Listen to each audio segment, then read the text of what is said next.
The boy's name was Sam. Before the war, he lived in Minsk, Belarus, with his mother, father, and 15-year-old brother, Mike. The father was a doctor. Usually, in the evenings, a lot of patients came to his home office. The mother didn't work and was very sick.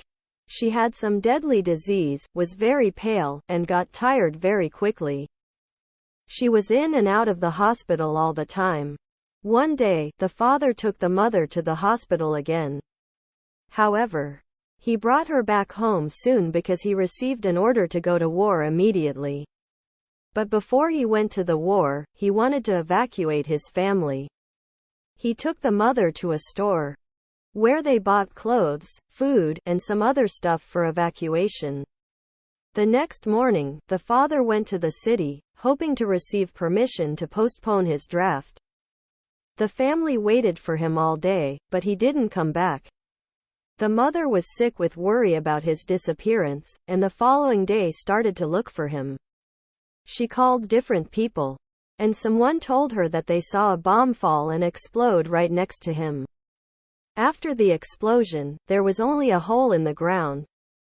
The mother's condition worsened, so she stayed in bed, unable to get up. Mike and Sam spent the entire day packing their things into suitcases and bags. Since the Germans bombed the city, they had to leave. They asked their mother to get up. "Mom, we have to go. Please. We'll help you." She managed to get up, and they walked away from the city. They walked for 2 days, along with many other people. It was hot, and they were very thirsty. The mother wasn't able to walk very fast and fell unconscious every so often. Then, she would get up, and they kept walking as the city behind them was covered with a vast cloud of black smoke. On the third day, a fleet of German motorcyclists stopped the line of refugees 100 meters in front of Sam. They spoke into a megaphone, ordering people to go back to Minsk. Some people disobeyed the order and ran away. The Germans opened fire, killing some of them, but others kept running. Mike, Sam, and their mother lay down on the ground because she couldn't run. Then, they walked back to that black ominous cloud that was rising over the city for a couple of days.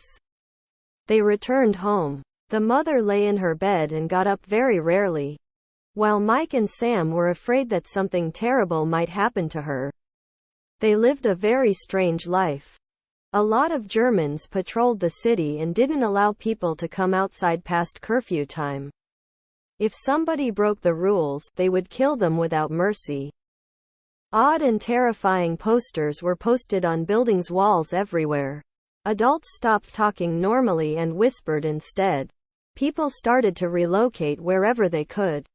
Jewish men of 16 years and older were ordered to register for mobilization. There were not too many men in the city because the majority of the male population was drafted to the war. Some of them still stayed home, getting ready to go to the war, but the Germans occupied the city too soon, so they had no chance of escape. The male population of the city mostly included young boys, partially or totally disabled, and old men.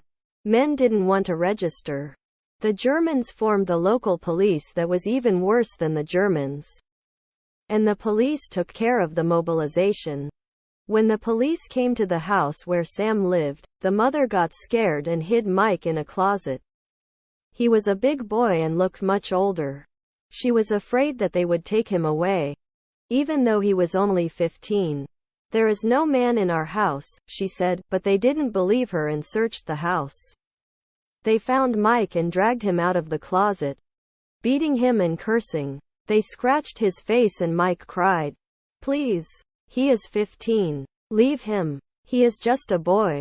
Please let him go." The mother begged, showing the document. "Look at his birth certificate. Please." However, there was no purpose in doing that. They didn't even want to look at it. She fell down to her knees, grabbed Mike. "Please. Please. My baby. Don't take away my baby from me," she begged and cried. One of them pushed her with his boot and dragged Mike outside. She fell down and lay on the floor, sobbing. Sam cried. "Mom, please get up." "Mom," he asked her, but she couldn't. She was able to get up only in a couple of hours, and then got into her bed again. Sam woke up the next morning and called his mom, but she didn't answer him. She lay on her back with her mouth slightly open. He ran to his neighbors. "My mom died. Please come. Help us, please," he cried. One of them came. "Your mother has to be buried," she said. And then left. Sam sat next to his mom. "Mom," he called her, sometimes thinking that something could be changed. In a couple of hours, he got very hungry.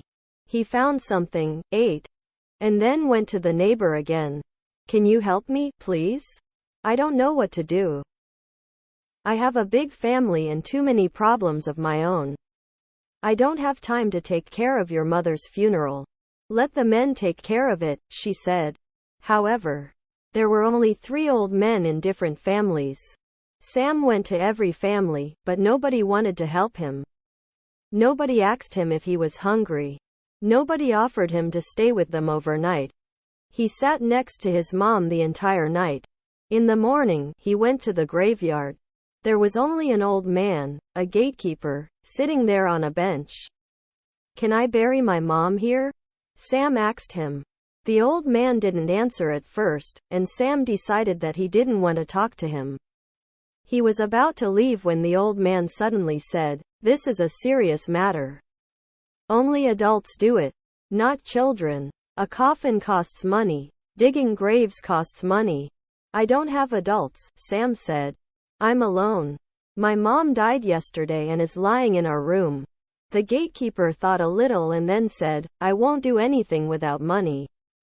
Sam didn't have money with him, so he went home to look for it. He found some, but thought it was not enough. Sam went outside to look for some wooden planks to make a coffin himself. He checked all the dumpsters on the streets, but found just one plank and took it home. The boy was hungry and tired. There was no food in the house. So he drank some water and then started to think about how to attach the plank to his mom's dead body, so it would look like a coffin. He tried to put her on the plank and tie her legs and body to it with a rope, but was not able to push the plank under the body because she was very heavy. The boy didn't know what to do.